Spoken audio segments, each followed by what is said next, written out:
Hello नमस्कार. मी वाक्यश्री तुमचं नवीन एका व्हिडिओमध्ये खूप खूप स्वागत करते.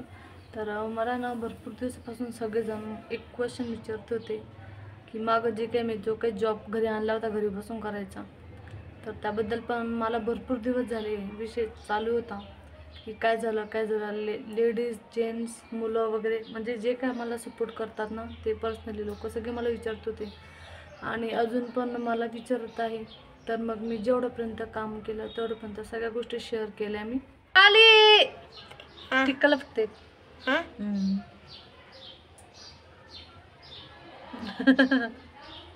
बस कधी गोष्ट बघा त्यानं कुठलं लावलं मला इथं कुंकाच्या खाली लावायचं असं इथं आले आजी इथं. हॅलो नमस्कार. मी आत्ताच थोडं काम आवरलं. आज खूप उशीर झालेला आहे माझ्या कामाला आणि मला तुम्हाला एक गोष्ट विचारायची आहे. तर इथे तुम्हाला माझा चेहरा कसा वाटत आहे? आज मी एक काहीतरी केलेलं आहे. काय केलं ते सांगते तुम्हाला मी आधी. सगळ्यात पहिले मला चेहरा कसा वाटत ते नक्की सांगा. ओके. तर आज मी काय केलं माहिती का? चेहऱ्याला मी फक्त बर्फ लावलाय आज. चेहरा माझा कसा वाटत ते नक्की मला कमेंटमध्ये सांगा. मी चेहऱ्याला बर्फ लावलाय. आपला बर्फ असतो ना, पण फ्रीजमध्ये बघा आईस क्यूब करून ठेवतो थंडी म्हणजे उन्हाळ्यामध्ये थंड पिण्यासाठी. तर मी ती क्यूबला लावली चेहऱ्याला. तर कसा वाटत ते पूर्ण चेहरा नक्की सांगा. आणि पिल्लूने कुंकू बघा मला कुठं लावून दिलंय, एकदम खाली इथे. तर नक्की कमेंट करून सांगा. तर चला, मी कालच ना व्हिडिओ केला होता शूट. तर काल व्हिडिओ शूट केला होता. तर त्या व्हिडिओमध्ये खूप खरखर आवाज येत होता. तर म्हटलं चला आज परत एकदा तुमच्यासाठी व्हिडिओ बनवते आणि शेअर करते. नाही तर परत तुम्ही म्हणणार की त्याची व्हिडिओ स्टॉप होऊ राहिले. काय करू, मी जेव्हा पण प्रगती करायच्या मागं जाते ना, माझ्या कामामध्ये काहीतरी अडथळे येणार. एक तर फोन खराब होणार, नाही तर बॅलन्स नसणार, नाही तर नेटवर्क नसणार, नाही तर टावर नसणार. काही ना काही अडथळे येतातच. आणि कुठं जर थोडंसं चांगलं चालू झालं ना, लगेच त्याच्यामध्ये विघ्न येऊन पडणार. 100% पडणार तिथे येऊन विघ्न. तर असं काबर होतं काय मला काही कळत नाही. असो, येऊ द्या. जे काही विघ्न येतील त्या विघ्नांना सामोरं जायला मी तयार आहे. मला दुःख नाही आहे की माझ्या आयुष्यामध्ये विघ्न येत आहे, पण ते विघ्न पार करण्याची पण हिंमत तेच देत असतात. बघतात ना, जो परीक्षामध्ये पास होतो देव त्याचीच परीक्षा घेतो, बरोबर आहे. तर चला जाऊ द्या, आजचा विषय सांगते मी. मला काल ना एक गोष्ट म्हणजे मला काल ना एक गोष्ट म्हणजे माहीत पडली की ते काम परत चालू होणार आहे म्हणे. तर मग मला माहिती असल्यामुळे मग त्या दिवशी काय आलं, पिल्लूचा म्हणजे कालचीच गोष्ट आहे बरं का, आजचा विषय नाही तो कालचा विषय. तर काल पिल्लू म्हणजे 2 दिवस आधीपासून मॅडमचा म्हणजे हे पडत होता मेसेज की पिल्लूला म्हणजे मुलांना डोस भेटणार आहे, जर सर्व पालकांनी यावे, पालक आल्याशिवाय भेटणार नाही आहे. मग शनिवार होता, त्या दिवशी शनिवारी मग मी उठले, फ्रेश झाले, त्याला पोहे वगैरे बनवले, त्याला पोहाचा नाश्ता दिला आणि मग मी त्याला स्कूलला पायी स्कूलमध्ये आली सोडून आणि मग घरी आली. बाकीचे जे काय आपलं काम होतं मग मी ते काम आवरत बसले. मग त्याच्या स्कूलचा टाईम होण्यापर्यंत मी 11:45पर्यंत जे काय माझं जेवढं काम होतं तेवढं आवरलं, पूर्ण काम आवरलं आणि म्हटलं आता चला जाऊ म्हटलं. आणि मग मला त्या दिवशी सकाळी मिस्टरांनी सांगितलं होतं की तुझं जे काही काम आता थांबलेलं आहे ते शक्यतो भेटेल वाटतं म्हणे तुला.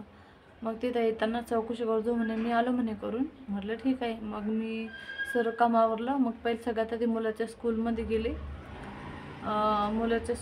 गेले आणि त्याचा डोसचा जो काही होतात मग ते डोस वगैरे त्याला दिले वगैरे. आणि मला भीती वाटत होते की डोस घेताना तो काही त्रास देईल का किंवा हातपाय आपटेल का असा, म्हणजे म्हणतात ना की एक तर मग कसं तरी मग आज काल तो मस्त आला, बॅग वगैरे त्याने माझ्याकडे बॅग दिली, मग खुर्चीवर जाऊन बसला.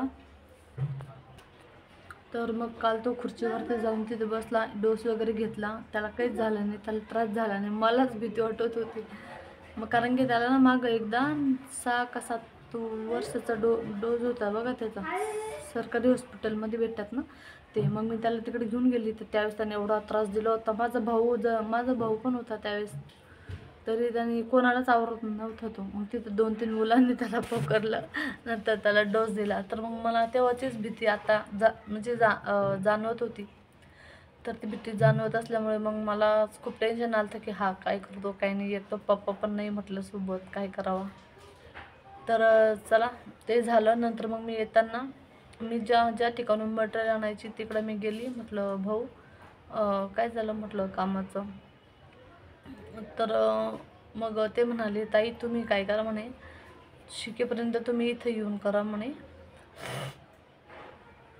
किंवा काय ते छोटे मोठे कमी जसं फुलं असताना. तर मग वाटलं असेल त्यांना काही प्रॉब्लेम. मग तरी मी त्यांना दरवेळेस विचारत असते. आणि तिच्यामध्ये ना खूप छोटे छोटे फुलं असतात. तर मग त्यांनी कधी सांगितलं नाही मला की ते छोटे फुलांचं काय करायचं, का ते साईडला ठेवायचे का काय, सांगितलं नाही वाटतं त्यांनी. तरी मग मी त्यांना दरवेळेस विचारत होती. पण आता ते पण कसं बिझी असल्यामुळे नाही ना प्रत्येक गोष्टीला आपल्याला फोनवरती सांगू शकतील. किंवा आणि ज्यावेळेस मी पण त्यांच्या ज्या काही माळा असायच्या द्यायला जायची, तर त्यावेळेस नुसतं ते घेऊन घ्यायची, सांगायची नाही काही. मग आणि त्यांना पण गिऱ्हाईक वगैरे असायचे. ज्यावेळेस पण मी त्यांच्या दुकानावरती मटेरियल घ्यायला जायची, तर त्यावेळेस त्यांची गडबड असायची. मग काही वाटलं असेल त्यांना, तर मग ते म्हणजे म्हणायला पाहिजे होतं त्यांना. पण मग मी काल जाऊन विचारलं तर ते मला सांगत होते की ताई तुम्हाला माळा जर बनवायची आहे ना, तर तुम्ही काय करा म्हणे, जोपर्यंत तुम्ही शिकत नाही परफेक्टली माळ किंवा काही चुकलं बिकलं, तर मी इथे बसून तुम्हाला म्हणजे हक्काने सांगू शकतो की ते असं नाही असं करा, असं नाही तसं करा. प्रत्येक गोष्ट नाही मी कॉलवर सांगू शकत ना, आणि एवढा वेळ पण नसतो. आता आपण पण समजू शकतो. आता मी समजा माळा वगैरे कधी बनवायला बसले, तर मी नाही ना कोणाचा कॉल ॲक्सेप्ट करू शकत किंवा कोणाचं मेसेज वगैरे. ज्यावेळेस माझं काम कंप्लीट होईल किंवा ज्यावेळेस माझं टार्गेट पूर्ण होईल त्याच्यानंतरच मी काय घेईल तर घेईल, नाही तर कधी कधी घेणंही होत नाही. आता मी ज्यावेळेस 1-2 दिवस जेव्हापासून मी माळा आणल्या होत्या ना, तेव्हापासून तुम्हाला जास्त फोन यूज करायला भेटायचंच नाही. तर फक्त मी तुमच्यासोबत फक्त मटेरियल आणलं, एवढं माळी बनवल्या, आता नेऊन देता एवढं थोडं थोडं तुमच्यासोबत शेअर केलेलं आहे सगळं.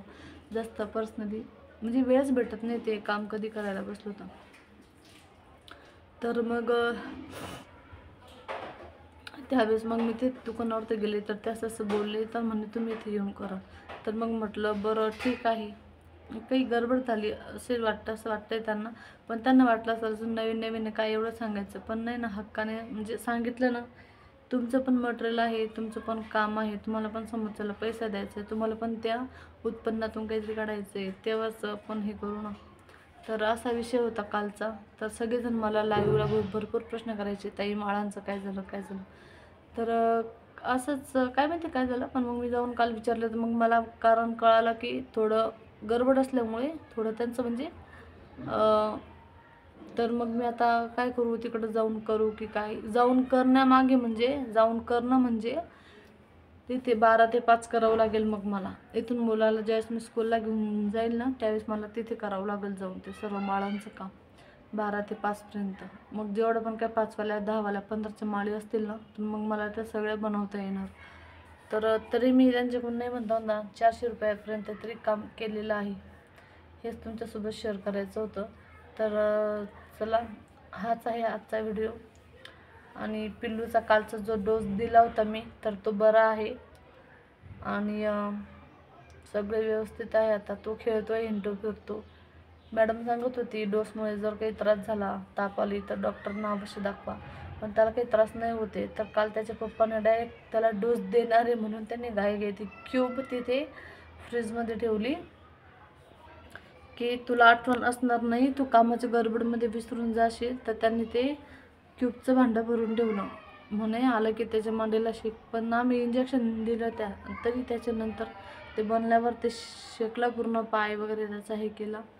तर बरं आहे पिलू पण. तर चला, आजचा व्हिडिओ तुम्हाला कसं वाटतो नक्की मला कमेंट करून सांगा. आणि तुम्हाला काय वाटतं, मी तिकडं जाऊन हार बनवले पाहिजे का नाही, मला नक्की कमेंट्समध्ये सांगा.